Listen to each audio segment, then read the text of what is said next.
Okay, now the next part we wanted to do was characterize this disease at both the gross, what it looks like in the field, and tie that to what we see at the cellular level. And Dr. Work will present that.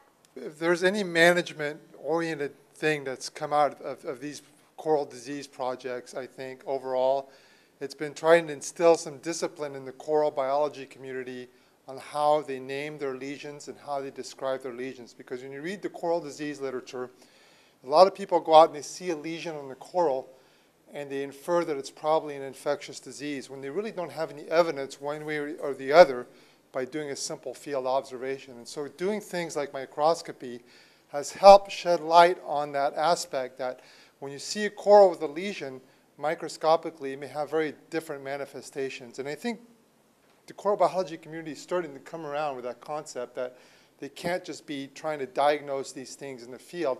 You need to take them in the laboratory and do some further analyses like Ashley's doing with her bacteriology and the microscopy. And the importance of microscopy is that it's really a first cut. And you know, you do this for any sort of animal mortality, because if I open a chicken and I see spots in the liver, those spots could be caused by viruses, could be caused by bacteria, could be caused by poisons. You don't know until you look at it at the cellular level. And when you look at it at the cellular level, you get some clues that help direct your investigation. So for example, if I see bacteria at the cellular level associated with cell death in that liver, I can call my friend the bacteriologist or the molecular person and say, hey, I think I've got bacteria. Could you identify these so we could arrive at cause of death? And the same concept applies with corals. So when you're going through these reefs and you're seeing these Montipora with this tissue loss, this white syndrome, we take samples of those tissues, we look at them under the microscope, and it's a very deductive thing. We say, what is associated with these lesions? And indeed, we're seeing a variety of things. We're seeing sometimes polychaete worms that basically go inside and invade these tissues. Sometimes we've seen ciliates, which are protozoal organisms that go in and invade the corals and are clearly associated with tissue necrosis.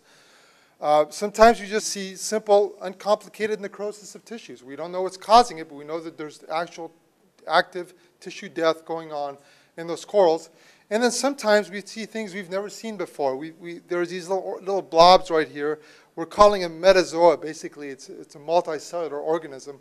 We have no clue what they are. I've never seen anything like this in any of the parasites I've seen in dozens of different species I've looked at. They're not trematodes, they're not cestos, they're not, they're not pentostomates, they're something very, very different.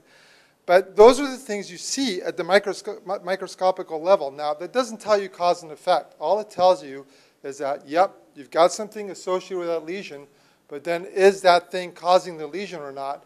You really can't tell that unless you follow the disease over time. And that's one of the things we've been doing is before we used to do our disease surveys, we'd go out, we'd do a survey, count the corals, grab a few lesions, look at them under the microscope, and that was it. Go to bed and go home. But we really never looked at given colonies over time to see how consistently a lesion would present without microscopic manifestation over time. And that's what we did with this project, which was very different. So just to give you an idea of what you see, okay, normal tissue versus abnormal tissue, these are all the different things that we see at the microscopic level. A lot of it is very prosaic. For example, a lot of what we see is tissue healing. Okay? All we're seeing is that active healing of tissue from some sort of insult. We can't tell what it is, but it's healing. And that kind of fits the picture you see grossly. Greta was mentioning that we see this disease wax and wane. These animals can withstand these insults and can affect tissue repair, just like we can. Okay? So that's interesting.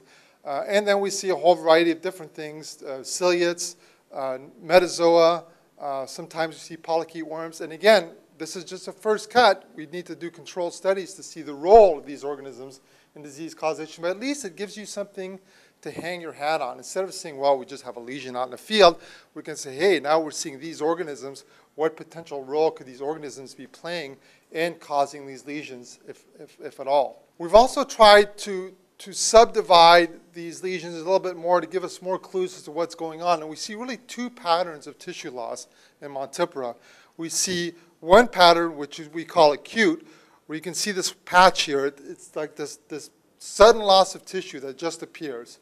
And then we have this other pattern where you get these little creeping lesions, where you get these multifocal areas of tissue loss, and over time they just kind of slowly progress. It's like a slow burn, slowly burning forest fire.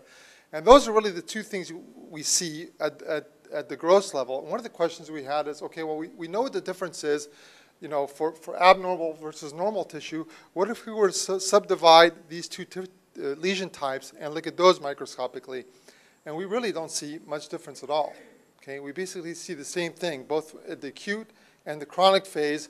We see the same assemblage of microscopic morphology. Okay, again, difficult to explain without doing further experimental work, but it does give us further clues. We can't just make the inference that because lesions look different grossly, that they may be different microscopically, because they may not be, which is why it's important to look at this from a variety of different levels. This graph basically shows what happens to colonies over time. So at day 0, we marked a bunch of colonies, and then we recorded the percentage of colonies that had active tissue loss at each visit. So we visited day 10, day 26, day 33, so on and so forth through day 199. And you can see that it waxes and wanes. Some colonies, the disease flares up and then it stops. And then it flares up again and it stops. So there's a host or an environment or agent thing going on. There's this constant struggle basically between the corals and the insults that are causing this tissue loss. One of the things we're really focusing on is this little critter. I saw them a long ways back when I first started out doing this. I thought they were planula until somebody told me that these things don't brood planula. So that's part of the learning curve. This is so new and so unusual that I'm really interested in figuring out what it is and what the role is of this organism in causing these lesions. And the other thing we need to do is we need to analyze our individual colony data to see the consistency of the lesions within colonies over time. And that's about where we are right now. So we're actually, I mean, it's shedding a lot more questions than answers, but that's exactly the point of this. Because, you know, before people went out in the field and thought they had all the answers to this coral disease stuff, and it's a heck of a lot more complicated than what people originally thought. And it's going to take a lot more sorting, ferreting things out to figure it out. So the first thing we looked at was the bacterial colony data from healthy and diseased fragments. If you remember from last time, we plated out mucus from healthy and diseased fragments. And so the colony count data that we got from the bacterial samples that we plated on GASW, which is a non-selective marine media, as well as TCBS, which is a Vibrio-selective media.